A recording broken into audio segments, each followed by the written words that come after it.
Assalamualaikum warahmatullahi wabarakatuh.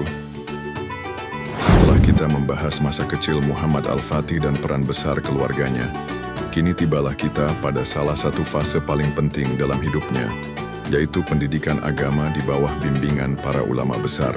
Inilah fondasi yang menjadikan seorang anak kecil bukan hanya cerdas secara intelektual, tetapi juga matang secara spiritual dan siap menjadi pemimpin yang dipuji oleh Rasulullah.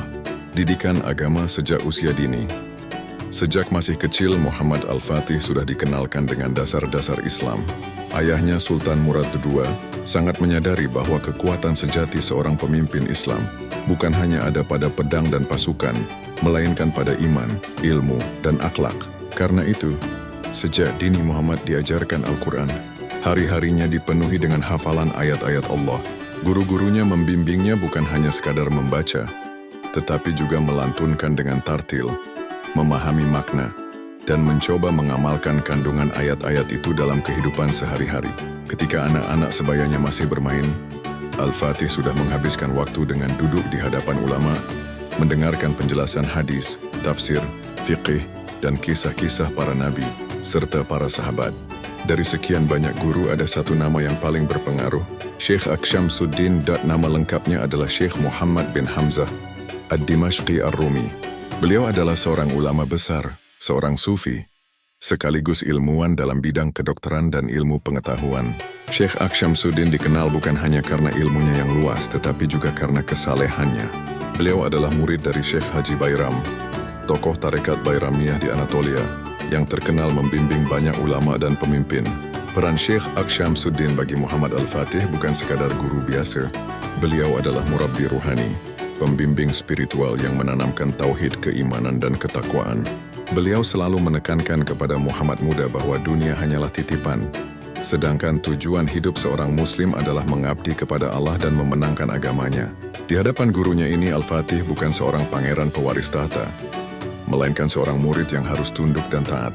Inilah yang membuat pendidikan spiritualnya begitu mendalam. Ia belajar dengan rendah hati, menganggap ilmunya belum seberapa, dan selalu haus akan ilmu.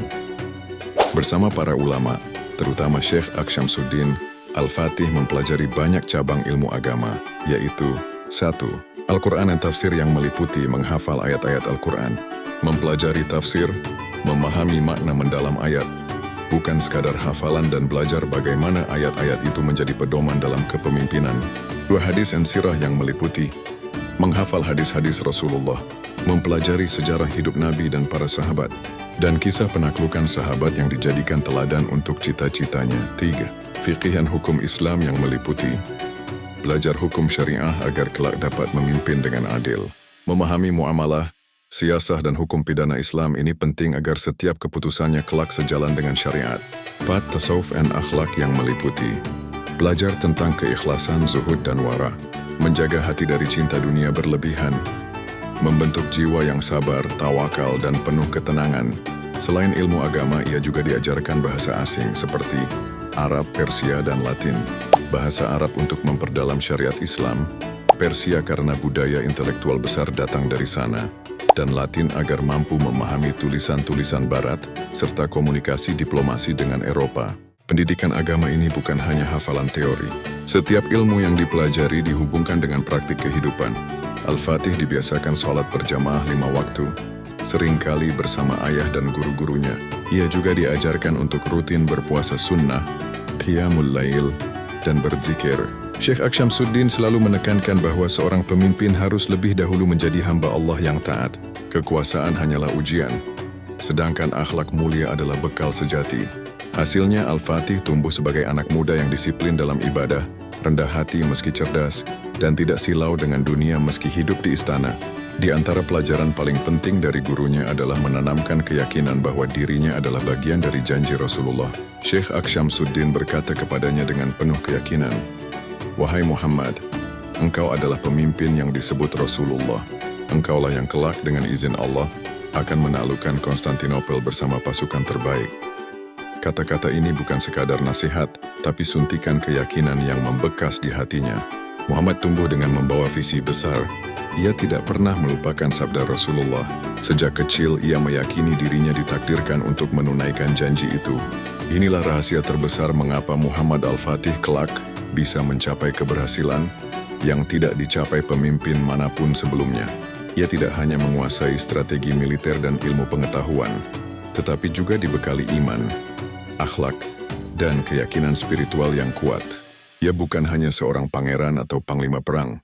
Ia adalah seorang muslim yang beriman, seorang murid yang taat pada gurunya, dan seorang hamba Allah yang yakin pada janjinya. Semua ini adalah hasil dari pendidikan agama yang ia terima sejak kecil. Pendidikan yang dipadukan antara ilmu, akhlak, dan ruh jihad. Fisabilillah, sahabat sejarah Islam, pendidikan agama adalah pondasi utama yang melahirkan pemimpin agung. Sultan Muhammad Al-Fatih menjadi besar bukan hanya karena pedangnya yang tajam atau pasukannya yang kuat, tetapi karena hatinya dipenuhi iman, akalnya dipenuhi ilmu, dan jiwanya ditempa dengan akhlak. Mari kita ambil pelajaran. Jika ingin melahirkan generasi kuat, mulailah dengan mendidik mereka dengan Al-Quran, Sunnah, dan bimbingan ulama. Jangan lupa untuk like, share, dan subscribe channel Sejarah Islam, agar semakin banyak orang yang mengambil hikmah dari kisah-kisah luar biasa ini. Tekan juga lonceng notifikasi, supaya Anda tidak ketinggalan kelanjutan cerita berikutnya tentang pendidikan militer dan seni perang Muhammad Al-Fatih. Wassalamualaikum warahmatullahi wabarakatuh.